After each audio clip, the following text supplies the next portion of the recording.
Hey there. It's hi. It's Sherry Kosher. I'm dusting today, and after my experience yesterday, I had a bad migraine from all the dust. I was taking drapes down. I was noticing areas that really needed some serious attention immediately, because there's so much dust over the years of not. I'm gonna take this off. It's easier to talk. No makeup today. Yay. I'm going to give a tour because I want to address some issues that people don't realize when there's a hoarding issue going on. Areas aren't easily accessible to clean. You get years and years of dust accumulation, mold, water damage that you're not aware of. Just letting you guys know, I don't have any formal education with regards to the hoarding disorder. My education with regards to this is years and years and years of research on how to deal with a hoarded situation, personal experience as a child of a hoarder, and having people who are professionals in the industry, in the medical profession and in the decluttering industry or decluttering organization, assisting me with their knowledge and their personal experiences and their labor. I'm gonna turn it around. I'm started dusting. I wanted to start. I was cleaning the walls down. I wanted to start making this air a lot more breathable. I noticed in the bathroom we had like tons of cobwebs. I just wiped it down. It was all in the shower here. There was layers of dust across the top here. We have mold and more mold. And I have to combat this. Up here is the light fixture. It's not working right now. Probably the bulbs are burnt out. But there's, stuff that hasn't been cleaned off in a while. And this is, it's difficult to breathe some days here. And it collects the smell, the house smell. This is my old bedroom. I've shown this room a couple of times. It was originally goat paths. I cleared it all out. We had tons of floor space, and then we recently had a traumatic event in our family. And I've had to move my belongings in so fast that we haven't even been able to organize it. So I went from crazy ass filled to almost empty to cluttered, and then now it's just sometimes it feels like it's unending. It really, the simplicity idea of not having belongings or being minimalist. There's a website to check out, Minimalists. It's an ideal living because you're free. You're free from carrying this stuff around. You're free from maintaining it. You're free from insuring it. You're free from moving it, repairing it, all of that nonsense. I don't know what I'm going to be like at the end of this process. It's been 4 years now.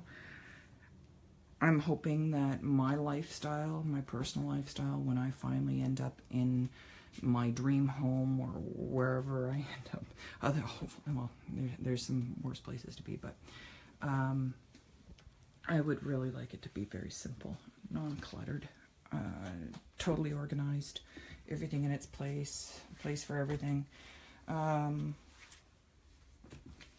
hopefully it's not too much of everything. I'm going to go downstairs. I've made a lot of progress downstairs. Thanks to Christine Janes of homepuzzle.ca. She is a certified organizer. Oh, here's the back porch. Now, in the original videos in the back porch, we had a lot of appliances. Yeah, this back porch was completely stocked full with clothing all along here. We had a hot water tank, dishwasher, cabinets, and oh gosh, I have to look back to the videos to remember everything that was on here. Yes, it's still cluttered. Yes, we still have a lot of work to do, but if you had seen what it was like beforehand, we've done a lot of work. My mom is still actively hoarding. As you can see, she's got her little jars lined up here, and in the kitchen she's got a lot of plastic bags. Over here she's got newspapers going on, which is okay because I feed it to my worms. And there's, you know, one of my worm tubs. That's my primary business. She's collecting rainwater. She's hoarding rainwater, but that's also preventing it from going into the basement, so that's a good thing.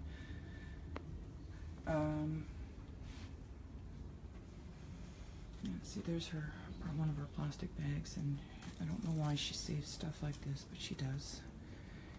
She has Alzheimer's as well, so we have the combination of the hoarding disorder and her mental health, and then we have days where she's like a 3-year-old. It's hard. Sundowning isn't fun, but okay. So speaking of, let's see if I can't get any more light up there. One of the reasons why I was going crazy with all of my allergies and everything is if you can see the shadows. I don't know. It's hard to tell in this light, but that lamp, that whole chandelier or whatever you want to call it, is covered in dust and cobwebs. The whole back there, let's see if I can get it, is all dirt and cobwebs. So I bought some equipment today to reach up there. Hopefully I can reach it with the telescoping duster. Like on top of that. I don't know if those vacuums work, but I guess we'll find out today. Unfortunately, I don't have my own vacuum. I've been clearing out this space. This used to be a bar in a cold cellar.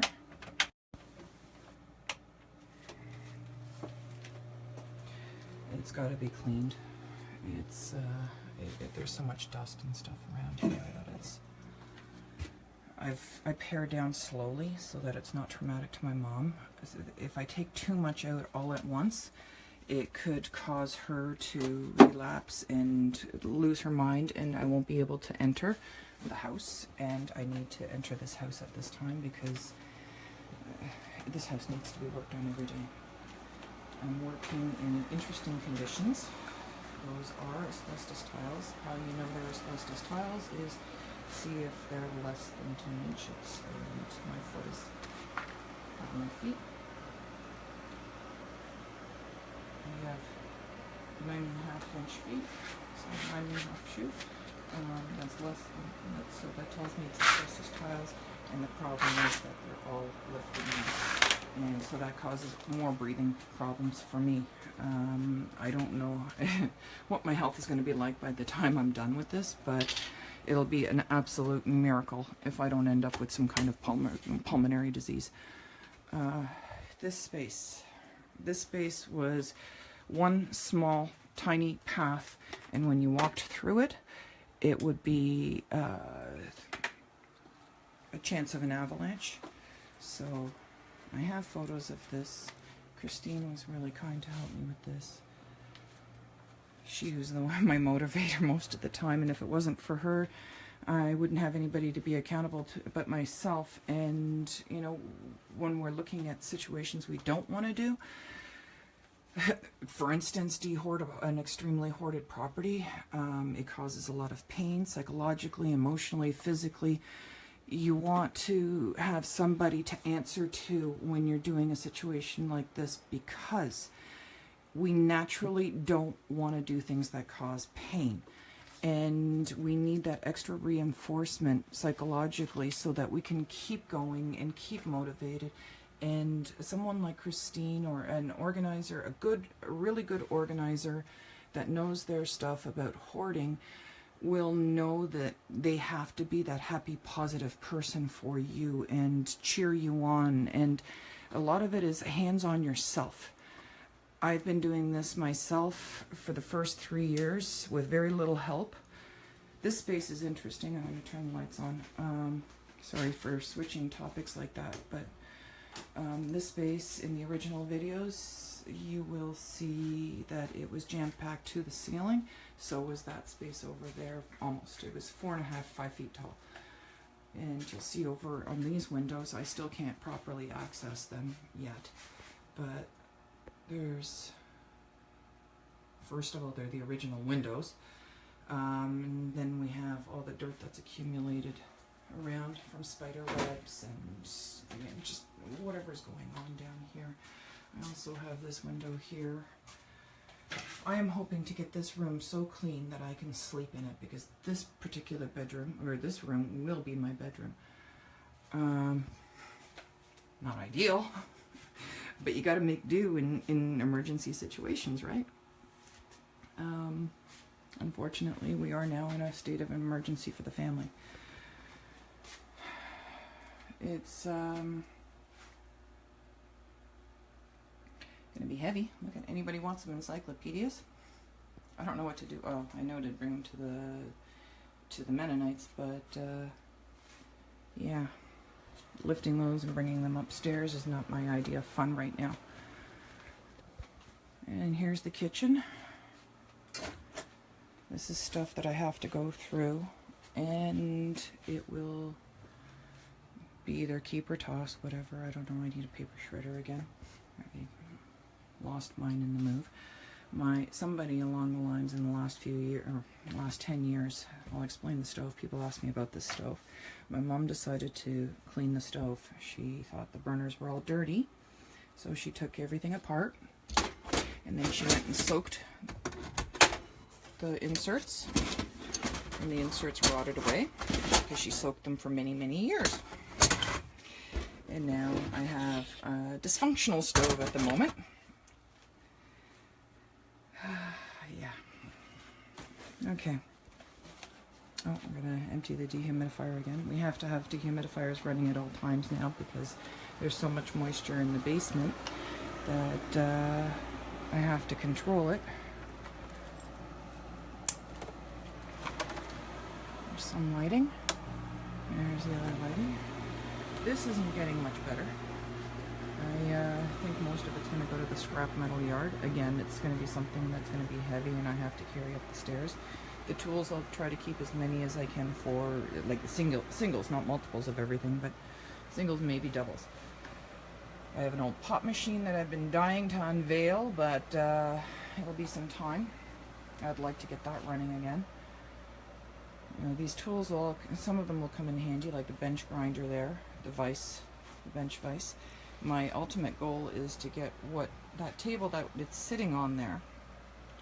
That's an old pool table base, and my dream, since I was a little girl, is to retrieve that, restore it, and put a pool table on, and actually have a functioning pool table at either this house or whatever house I have. We haven't dealt with the ceiling much because it's just dirty, and you really have to suit up for that, and it has to be cool down here because it gets really warm. I'm not going to show you the whole basement because it's the way it is. An old couple of old stereos there. I think I might have a guy for that. I don't know. Those lockers, we have old lockers, and those are coming clean. Like I said, I don't strip the house down all in one shot. I have to pick and choose what I pull out because otherwise it'll be traumatizing to my mother. Dramatical, I guess it is, and traumatizing. And if I do it too quick, she won't let me back in the house for a while, and that's not a good situation, especially when it's an unhealthy situation. Anyway, yeah, I'm here every day now until this is done, because it has to be clean before I can bring my kids here, and I'm doing it as fast as I can. Hey Nikki, I see you there. I love you and thank you for your help with all of this. You mean a lot to me for your help and support. Anyway, this is How to Eat an Elephant.